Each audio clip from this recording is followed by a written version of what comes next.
Morning, everyone. Apparently, the Champions League final on Saturday was the worst in history, according to some Twitter experts behind their keyboards with a beer in hand yesterday.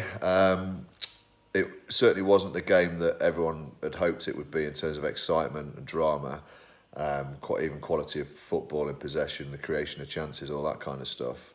But there's some pretty good reasons why that wasn't the case, and I think I just wanted to highlight that a little bit and try and balance that in context of the importance of winning the trophy.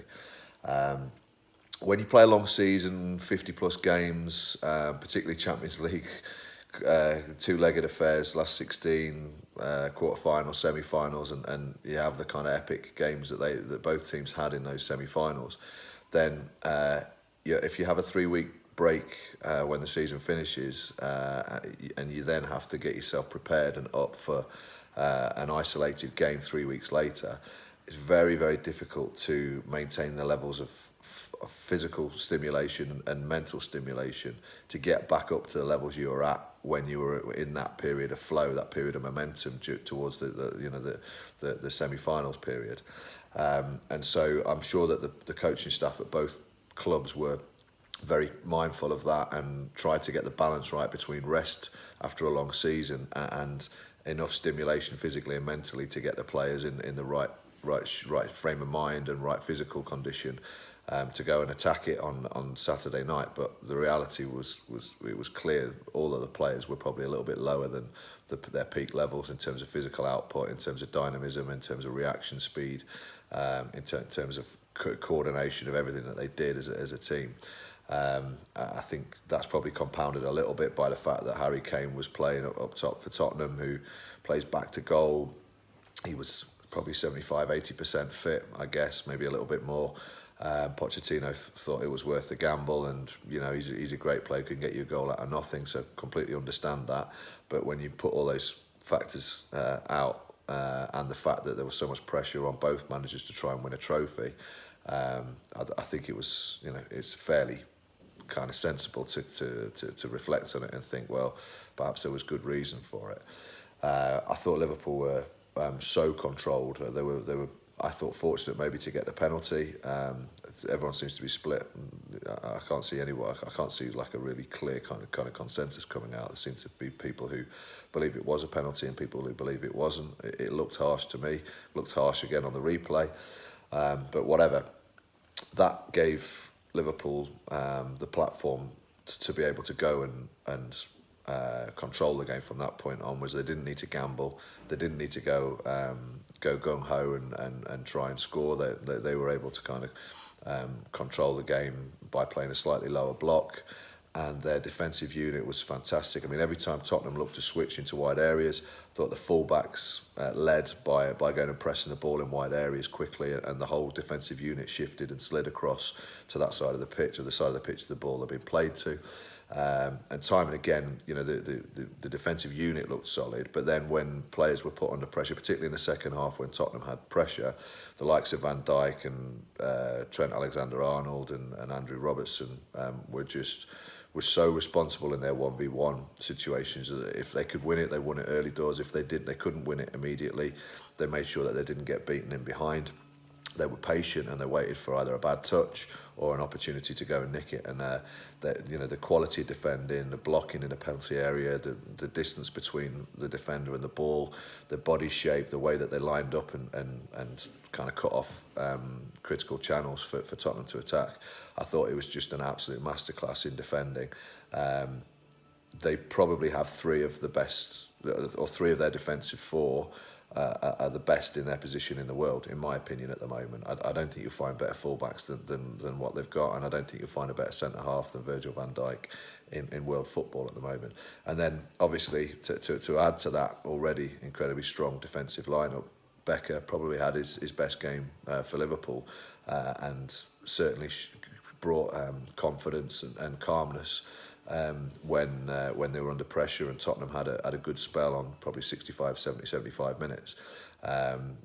He made some good saves, albeit relatively routine saves for a keeper of that quality, but every time he came for the ball, everything he did was very assured, obviously in stark comparison to what happened in last year's Champions League final. So Liverpool were just incredibly impressive. Their whole unit was really good out of possession. In possession, they were poor. They turned the ball over far too often. They couldn't really get control of the football at any stage in the game, I thought. Tottenham, like I say, I thought were a little bit lethargic. I felt like Llorente probably should have been played on about the hour mark. I think when a side is so controlled in the defensive work as Liverpool were, I think you've got to try and create chaos. When you've looked to play down the sides, when you've looked to play in front, when you've tried every avenue and you're clearly not on your A game, I guess, in terms of possession. I think you've got to go and try Plan B and stick it on the roof, as a good man I know would say, and have a go. And Llorente certainly was excellent in doing that against Ajax. It's very difficult to deal with. It would have been interesting to see how Van Dijk and Matip would have coped with it. But for whatever reason, Pochettino left it till very late to put him on.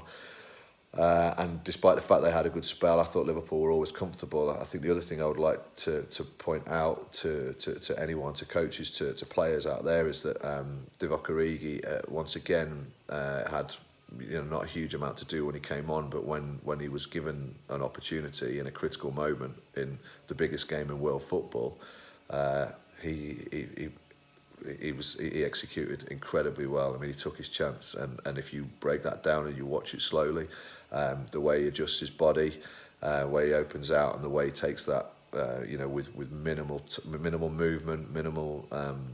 He managed to turn it around in a very short period of time, given that he probably only had a yard of space. And it's those key moments that win you trophies, win you the big stuff. And you practice it 1,000 times on the training ground, or tens of thousands of times on the training ground, and you do that to be able to execute in those moments. So I think that's a part of the game that I think sometimes people overlook. All right, they were comfortable, and Tottenham didn't really look like scoring. Once Liverpool had soaked up most of the pressure, but to go and execute the way Origi did and the way Liverpool did in that moment, just created that little bit of space, created that, and probably added the cherry on top for them in a 2-0 victory, where it was like the classic away day performance. Really get an early goal, defend, and then soak up pressure and go and hit them at the other end. And Klopp, sometimes as a manager you have to trust your players. Sometimes you have to accept that they're going to have to defend for long periods, and you've got to trust your systems. You've got to trust all the work you do on the training ground. You've got to trust the individuals to make good decisions in key moments, and they did. They were very, very calm, very composed, and just they showed. It was for me an absolute masterclass in defending it, and examples, many examples from that game I'll be using with players next season, because I thought it was so composed and so technically correct. It was such a controlled performance. And then just finally, I think the Liverpool Football Club is a special football club. I'm not a Liverpool fan. I know a lot of very, very good people who are Liverpool fans. I know there's lots of club hatred or whatever nonsense that other clubs seem to have towards Liverpool, but I won't be getting involved in any of that. I'll just be taking my hat off to them, because I think Klopp is an incredible manager, an incredible example. But even more so, it's a special club with fans who, I don't really know how you describe it. My footballing roots are in the northeast of England, and I'm very proud of that. And I think that part of the world is very, very special, and creates a feeling about football that's hard to replicate and hard to describe. But I think similarly, Liverpool fans have this.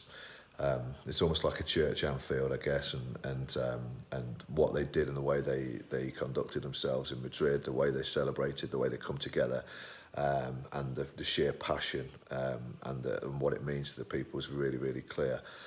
So I just really enjoyed watching the celebrations. I love to see people having a good time. I love to see people coming together and hopefully behaving properly and respectfully, but enjoying the moment, because they don't come along every day. And even though it's a very successful club and lots and lots of success over the years, I think they've been waiting for this one for a while. I think they've had to be patient a little bit under Klopp. They've obviously come very close to winning the league and had disappointment there. So yeah, I just it made me smile, and I think it showed football and human nature in a good light, and I think that's a nice message. So yeah, I think it's just England football left now, but time for the beach. I think for everyone, chill out and get ready for next season. Those of you coaches like myself are probably thinking already about next season and how to get things even better than they've been this season. But yeah, I think I also think it's time to switch off a little bit, and then when you come back with a little bit extra hunger. So have a good summer, everyone, whatever you do. Cheers.